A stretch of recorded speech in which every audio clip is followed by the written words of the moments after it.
What's going on, Port fans? Welcome back to another video on the channel. Today we're going to be previewing round 22. It's Port Adelaide versus GWS this Sunday at 4:10. It's the twilight time slot at the Adelaide Oval. It's going to be an absolute ripper of a game, I think. And we're going to be fighting still to keep our top two hopes alive. The Giants are keeping their top 8 hopes alive. And it's one of those games that are going to end the round and actually going to be a good contest, I think. And with the announcement that this week Port Adelaide will be wearing the Tri-Bolt Guernsey, the famous pre-season jumper that we've won 2 Ansett Cups in, and also wore as our Clash Guernsey in 2003. It's going to be a hell of a game with everyone wearing their retro kits. It's retro round for Port, so I'm looking forward to it. And as you've seen, the channel has been turned into a bit of a retro feel about it this week as well, with the video yesterday and certain other things coming around on the socials in the coming days as well. So keep an eye out for that.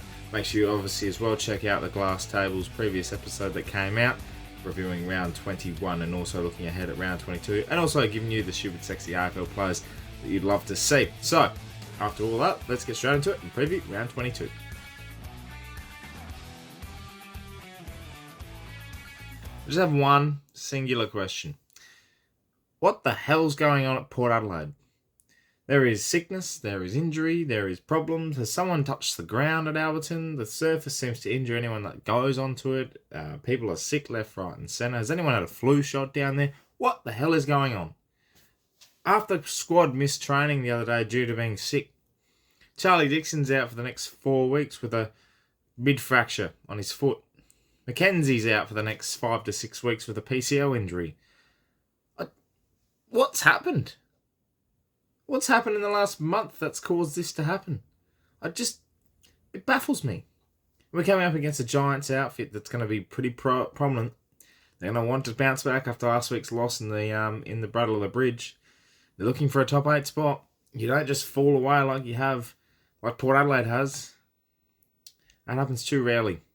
I'm a little bit concerned. But nonetheless, we're wearing our Tri-Bolt Guernsey this week, and for some reason I'm just full of confidence that Port Adelaide are going to get the job done. We're going retro, as you can see, and I'm very much looking forward to seeing what type of contest happens at the Adelaide Oval, because for me, the Giants, I penciled this in as a win at the start of the year, no matter the time slot, but now I'm just sitting here going, I'm hoping the retro feel and the Guernsey and just the buzz that's going to be around Adelaide Oval on a Sunday gets us across the line, because at the moment I don't think 100% health-wise we're going to be able to do that. I know we'll get players to come back in, and selections obviously once again the big talking point. I know Finlayson will be back, Miles Bergman will be back, Kane Farrell back from sickness. You know, we get a Lear and Jones back in the squad, so there's 5 changes just there. That's going to be really, really handy. And then you look at who comes out: Bomber, Burgoyne. They're probably the 2 main ones. Mackenzie obviously comes out as well with injury. So Jonas probably keeps his spot there because we need a tall defender. Maybe we trial Piscini this week. I doubt it.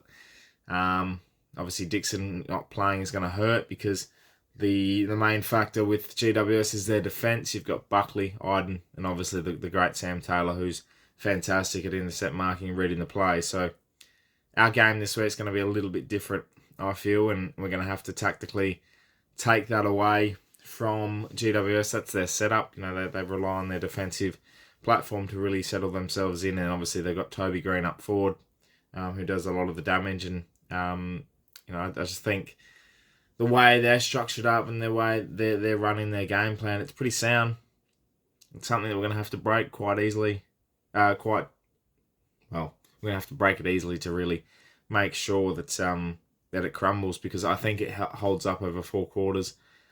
I think last week's performance against the Cats really helped us in terms of morale. I know it's a loss, but the way that we were defecated by injuries and decimated off the field, and just the issues surrounding everything at the moment, I just really do think that it's going to switch us back on and give us a bit of a good run home in the last 3 games, because we definitely need it. And if we're any chance of stealing back that top 2 spot, we're going to have to really, we're going to obviously rely on results as well, but really put our best foot forward to make sure we've got a lot of momentum going into finals, because I think overall, regardless of where we finish, and as long as it's in the top 4, momentum is crucial. Just a couple of things as well. Obviously, Mackenzie, we know, is out for majority of the rest of the year with a PCL injury, but congratulations on a 1-year deal.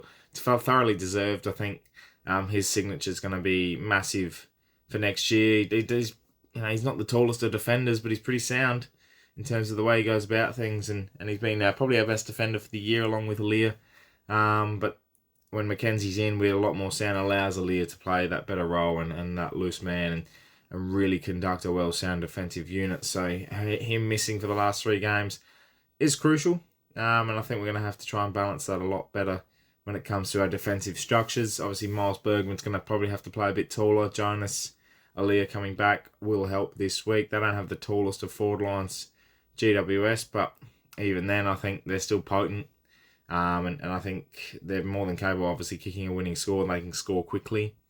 They've got a lot of momentum on their side. And obviously, when you're fighting for a position in the top 8, it becomes dead man walking pretty much for them. They've got to fight for everything and make sure that they either don't lose by much or they're going to take this one out. And I sit here and I laugh a little bit because we haven't had a Sunday time slot for a while, and then our last 3 games of the year are Sunday time slots. 2 of them are twilight, and 1 of them is 12 o'clock, because that was the other thing announced as well as our fixture for round 24, which is Richmond at 12 o'clock on a Sunday. 12 o'clock. I'm waking up at 12 o'clock. So I don't know what the AFL are thinking there. But anyway, back to this game. I want everyone to be there because I do want to celebrate Retro Round and win it. I think it's a great way that we can just flick ourselves back on. And that's probably the only thing that we need at the moment is just get that win. Get that 1 win back on us and we're going again. That's the way our team is. Like, you look at the beginning of the year, we had the great first round win against Brisbane, got pumped by Collingwood, pumped by Adelaide in the showdown. And the rest is history. We're on a 13-game winning streak. And we just need that win back. And if we can do that, keep ourselves and pretty much lock. If a win here locks ourselves in the top 4, and we're just going to take it 1 week at a time. And if we can do that, I think we're going to be pretty damn good going into the final series. I have confidence still. But I just know that we need that win, because if we keep losing, throw in the towel, because confidence is key. We just need a bit of confidence. Last week was one of the better games we played actually all year, I think. Obviously with the umpire controversy and everything like that, it does put a bit of a bad taste in the mouth coming out of it with a loss. And talking about the umpiring situation, which is obviously, the evidence is there. We've been given a bad run all year. And I don't buy into the Victorian bias, I just think umpiring has been a pretty poor standard throughout the whole time. And again, with this game coming up this weekend, I have a feeling it will just be the same. There's obviously a lot of things that can be done differently, both ruling and umpire-wise, but at the end of the day, it's been a terrible a standard throughout the whole year. So